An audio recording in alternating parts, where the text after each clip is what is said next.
안녕하세요, 텐입니다. 오늘은 단백질 보충제에 대한 이야기를 해보려고 합니다. 운동을 하시는 분들이라면 누구나 관심 가지는 주제, 어떤 보충제가 근성장에 더 효과적인가에 관해 알아보겠습니다. 효과적인 보충제라고 하면 원료나 가격, 식약처 인증 여부를 중요하게 생각하시는 분들이 많은데요, 알고 보면 가격과 효과는 큰 상관이 없습니다. 시중에 판매되는 WPC, WPI, WPH 등은 사실 원료가 다 똑같은 유통 단백질이지만 가공 방식의 차이에 의해서 다른 이름으로 분류되기 때문이죠. 우선 흡수가 잘 되도록 가공한 WPH가 그중 제일 비싸고, 부산물을 제거해 단백질 비율을 높인 WPI가 그 다음으로 비싸죠. 가공 과정이 거의 없는 WPC의 경우 유당이 포함되어 있어 유제품에 민감한 사람들에게 소화불량이나 복통, 부드러기, 여드름 등을 유발하긴 하지만 이게 보충제 효율이 낮다는 걸 의미하진 않습니다. 특히 유청 단백질은 흡수가 잘 된다고 효과가 좋은 건 아니라서 유당 불내증이 없는 이상 흡수율은 그다지 중요하지 않습니다. 그러니까 유당 불내증이 없다면 가성비 좋은 제품 WPC를 선택하는 게 좋겠죠. 사실 효과적인 보충제를 선택하기 위해 살펴봐야 할 부분은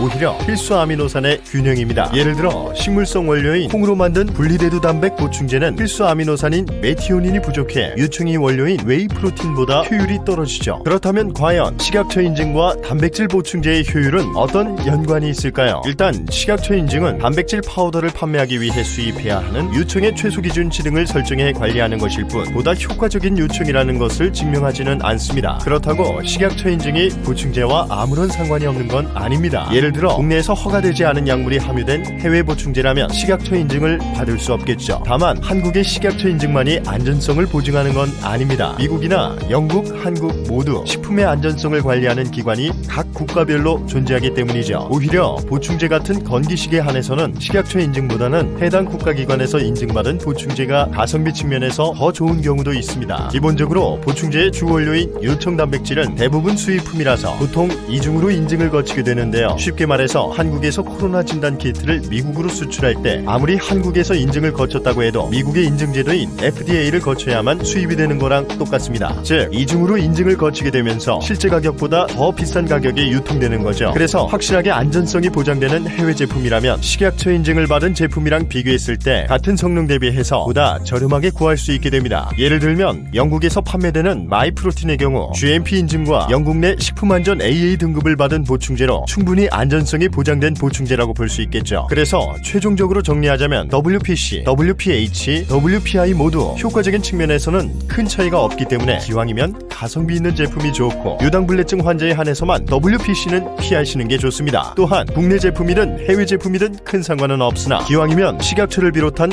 각국의 기관에서 안전성을 인증받은 제품으로 구매하시는 게 좋겠죠.